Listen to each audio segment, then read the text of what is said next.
మేడ్చల్ జిల్లా Dundigal police station పరిధిలో road ప్రమాదం జరిగింది. అతివేగంతో కారు కెమికల్ ట్యాంకర్ను ఢీకొట్టింది. ఈ ఘటనలో ముగ్గురు విద్యార్థులు అక్కడికక్కడే మృతి చెందారు. Outer ring road Bowrampet service రోడ్లో ఈ ప్రమాదం జరిగినట్లు పోలీసులు తెలిపారు. మృతులు అక్షయ్, హరి, అస్మిత్గా గుర్తించారు. మరో ఇద్దరికి గాయాలు కావడంతో ఆసుపత్రికి తరలించి చికిత్స అందిస్తున్నారు. ఈ ప్రమాద ఘటనపై కేసు నమోదు చేసుకున్న పోలీసులు దర్యాప్తు చేపట్టారు.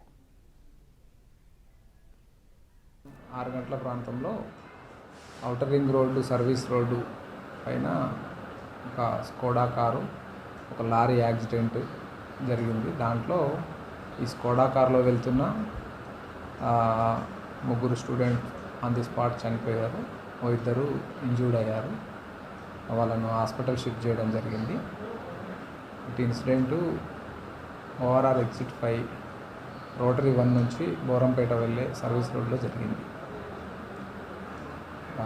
దీని మీద కేసు నమోదు చేసి దర్యాప్తు చేస్తున్నాం. ఎంతమంది విద్యార్థులు? ఆ కారులో మొత్తం 5 మెంబర్స్ ఉండేనండి. దాంట్లో ముగ్గురు ఆన్ ది స్పాట్ చనిపోయారు. ఇద్దరు సివియర్ ఇంజురీస్ అయితే నారాయణ మల్లారెడ్డి హాస్పిటల్ షిఫ్ట్ చేయడం జరిగింది. మద్యం సేవించిన ఆడవాళ్ళు ఏమన్నా అట్లాంటి